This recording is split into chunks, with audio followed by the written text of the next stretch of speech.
मंदिर मामला, मंदिर विवाद समाप्त हो गया।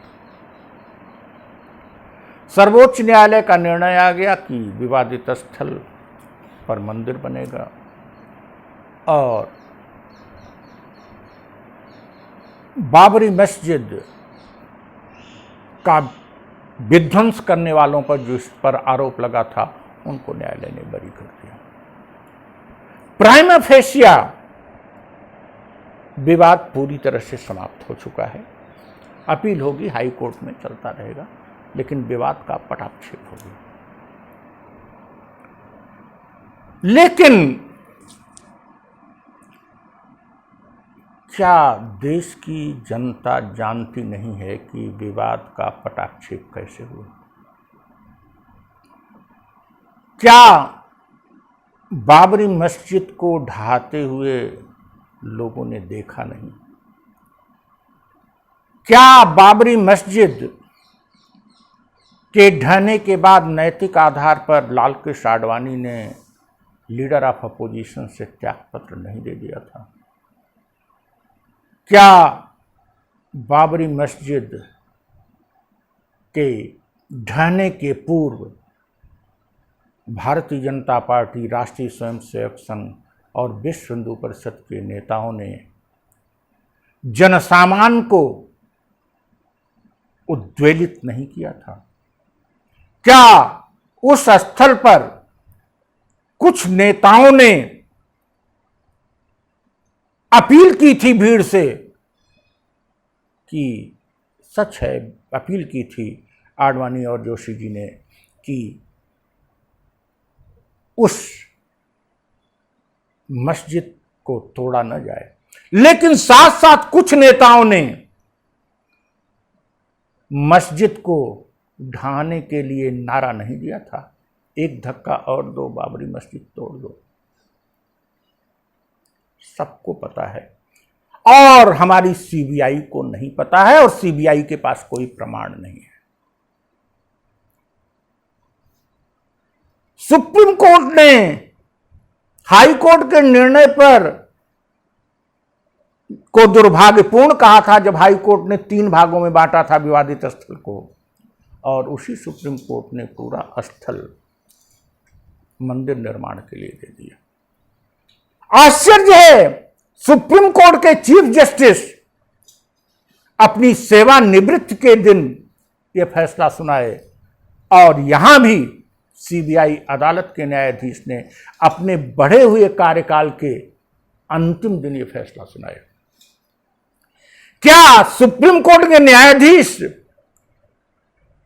और सीबीआई न्यायालय के न्यायाधीश मंदिर के पक्ष में और मस्जिद गिराने वालों को बरी करके मोक्ष प्राप्त करना चाहते हैं?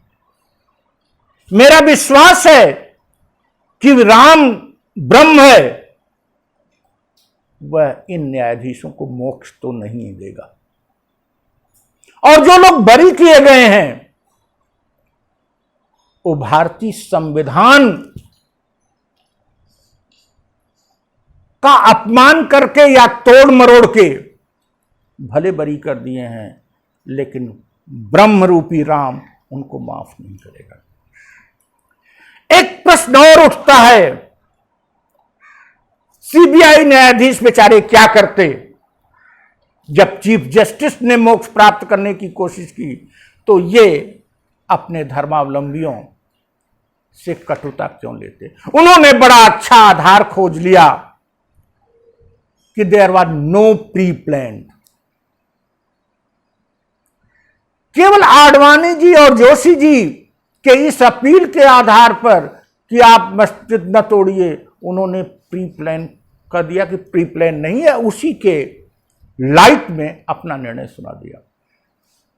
लेकिन इसके पूर्व आडवाणी जी, जोशी जी क्या कहते रहे, विश्व हिंदू परिषद संघ क्या करता रहा? दूसरी बात आती है, भारतीय संविधान धर्मनिरपेक्ष है, सनातन धर्म हिंदू धर्मनिरपेक्ष है, हमारी संस्कृत धर्मनिरपेक्षता और टॉलरेंट पर आधारित है। इसका आपने मटियामेट कर दिया। भगवान राम की मर्यादा को आपने मटियामेट कर दिया। भगवान राम तो सीता से भी प्रायश्चित कराए थे, और तुम हो, क्या संदेश देना चाहते हो? सुप्रीम कोर्ट ने वह स्थल देते समय भी बाबरी विध्वंस पर प्रश्न उठाया था, ये क्रिमिनल एक्ट है। लेकिन बाबरी मस्जिद चाहे किसी भी स्थल पर बनी हो, बौद्ध स्थल रहा हो या हिंदू मंदिर रहा हो, मस्जिद थी और उसका संवैधानिक निदान होना चाहिए था। संविधान को तोड़ के मरोड़ के सीबीआई के सारे डायरेक्टर्स को बुला लिया जाए 92 से लेके अब तक को, और उनसे पूछा जाए कि क्या आप प्रमाण जुटाने में इतने अक्षम है तो सीबीआई एबालिश कर दो। अगर बाबरी मस्जिद तोड़ने वालों को, जिसको पूरा देश देखा, पूरी दुनिया देखी, सीबीआई नहीं जुटा पा रही है, तो ऐसी सीबीआई से कोई फायदा नहीं। सीबीआई को तुरंत निकम्मी घोषित कर दो और सीबीआई को समाप्त कर दो।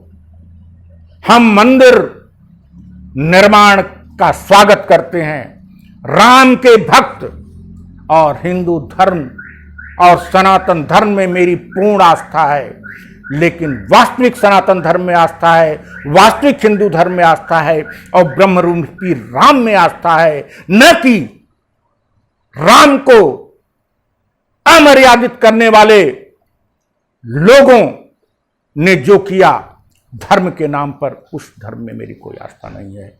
इसलिए भारतीय संविधान के साथ और भारतीय मर्यादा के साथ धर्म की आड़ में भारतीय राजनीतिक व्यवस्था को, भारतीय सामाजिक व्यवस्था को, भारतीय सौहार्द को, भारतीय न्यायिक व्यवस्था को जो चोट पहुंचाई गई है, उसका लंबे समय तक हमें खेद रहेगा और इतिहास इन घटनाओं को करने वालों को कभी माफ नहीं करेगा। Thank you.